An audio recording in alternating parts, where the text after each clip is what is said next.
नमस्कार दोस्तों, स्वागत है आपका रोमांचक हिंदी स्टोरी चैनल पर, जहां हम आपको ले चलते हैं रोमांच, रहस्य और अद्भुत कहानियों की दुनिया में। आज हम आपके लिए लेकर आए हैं एक दिल छू लेने वाली कथा, विक्रम और बेताल की कहानी, शापित प्रेम। यह सिर्फ एक प्रेम कहानी नहीं, बल्कि त्याग, संघर्ष और नियति के खेल की एक अविस्मरणीय गाथा है। क्या प्रेम सच्चे समर्पण से जीत सकता है या भाग्य की शक्तियां इसे पराजित कर देती हैं? जानने के लिए बने रहिए हमारे साथ। तो आइए राजा विक्रमादित्य और बेताल की इस रहस्यमयी यात्रा को शुरू करते हैं। राजा विक्रमादित्य अपने पराक्रम और न्यायप्रियता के लिए प्रसिद्ध थे। प्रतिदिन की तरह इस रात भी वे शव को अपने कंधे पर उठाकर श्मशान की ओर चल पड़े। लेकिन जैसे ही उन्होंने कुछ दूर यात्रा की, बेताल ने अपनी रहस्यमयी हंसी के साथ बोलना शुरू किया। राजा विक्रम, तुम्हारा साहस तो प्रशंसा के योग्य है, लेकिन क्या तुम एक ऐसी प्रेम कहानी सुनना चाहोगे जो प्रेम, बलिदान और शाप की छाया से घिरी हुई है? सुनो और याद रखो, यदि तुमने बीच में बोले तो मैं फिर से अपने स्थान पर लौट जाऊंगा। राजा ने मौन रहकर अपनी सहमति दी। बेताल ने कहानी शुरू की। बहुत समय पहले उज्जयिनी नगरी में एक साहसी राजकुमार आर्यन रहता था। वह पराक्रमी होने के साथ साथ बहुत दयालु भी था।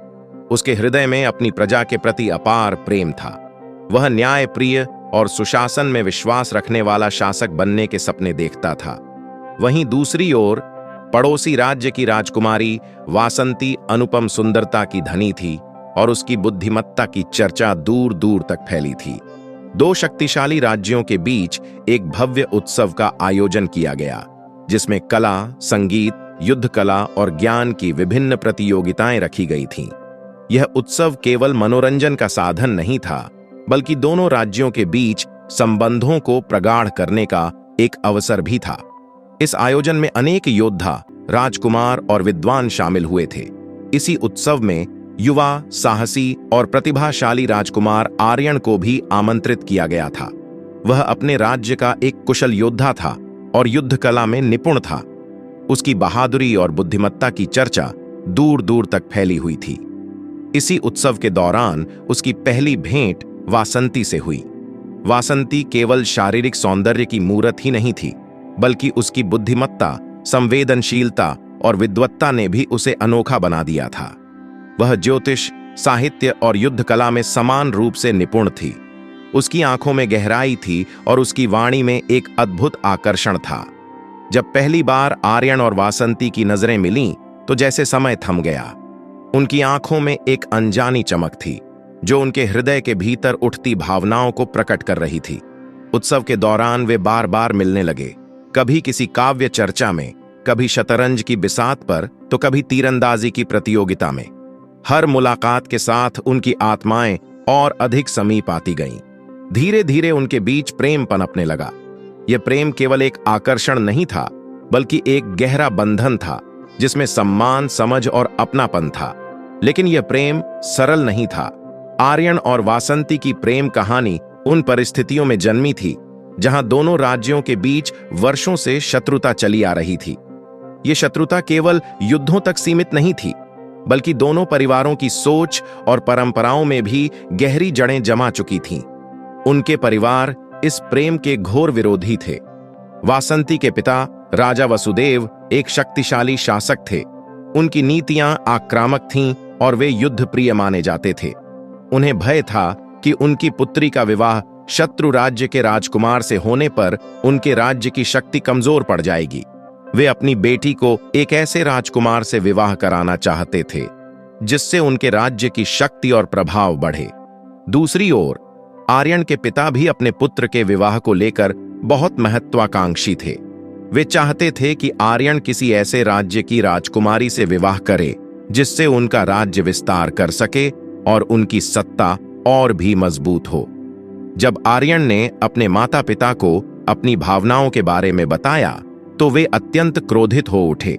उन्होंने अपने पुत्र को समझाने का प्रयास किया कि यह विवाह केवल एक भावनात्मक निर्णय नहीं है, बल्कि इसके गंभीर राजनीतिक परिणाम भी हो सकते हैं। लेकिन आर्यन अपने प्रेम के प्रति अडिग था। वासंती की स्थिति और भी कठिन थी। जब उसके पिता को उसके और आर्यन के प्रेम की भनक लगी तो वे अत्यंत क्रोधित हुए। उन्होंने तत्काल वासंती को महल के भीतरी कक्षों में बंद करवा दिया ताकि वह आर्यन से संपर्क न कर सके। उन्होंने सख्त पहरा बैठा दिया और किसी भी प्रकार की संचार की संभावना को समाप्त कर दिया। परंतु प्रेम बाधाओं को नहीं मानता।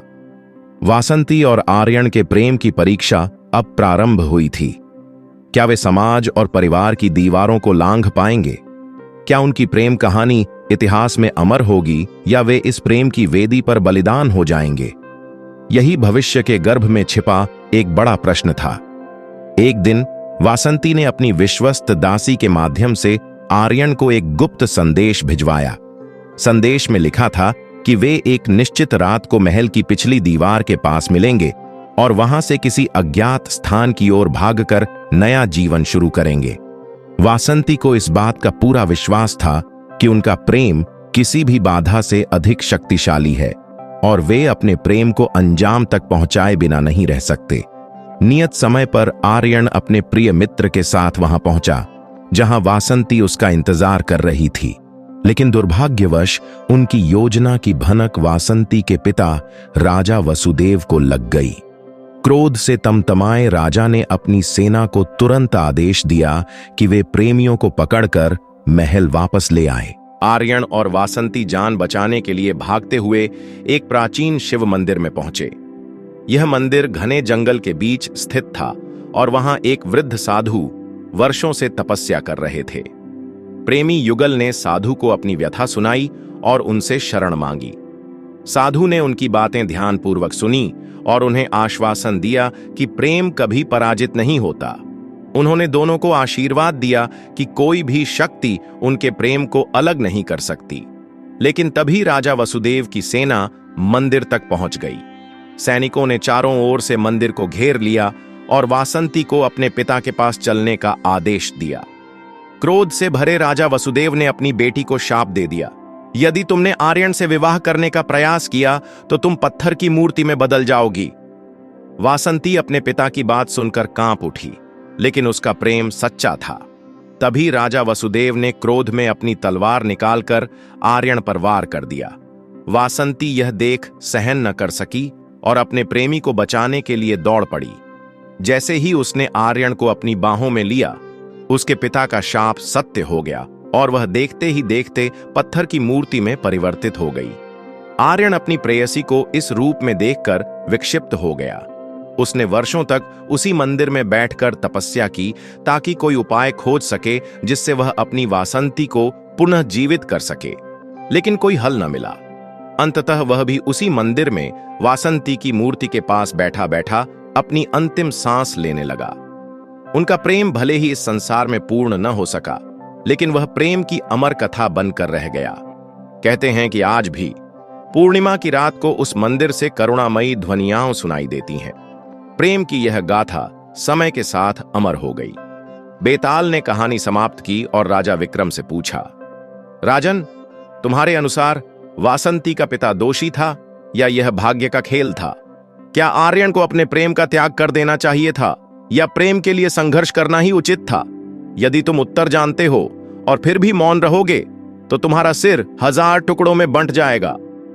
राजा विक्रमादित्य कुछ क्षण विचार करते रहे और फिर बोले, वासंती के पिता ने क्रोध में आकर अन्याय किया। प्रेम मानव जीवन का सबसे शुद्ध रूप है और इसे स्वार्थी नियमों की बेड़ियों में बांधना उचित नहीं। आर्यन का संघर्ष उचित था, क्योंकि प्रेम का अर्थ केवल एक साथ रहना नहीं बल्कि त्याग और समर्पण भी है।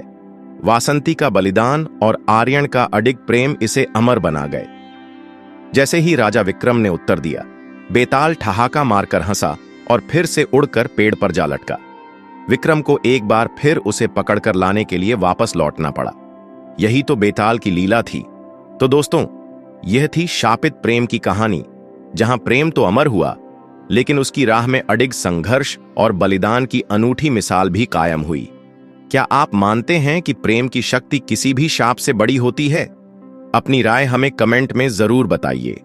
और अगर आपको यह कहानी पसंद आई हो तो वीडियो को लाइक करें, शेयर करें और हमारे चैनल रोमांचक हिंदी स्टोरी को सब्सक्राइब करें ताकि आपको मिलती रहें ऐसी ही अद्भुत कहानियां। फिर मिलेंगे एक नई रहस्यमयी कथा के साथ। तब तक के लिए नमस्कार।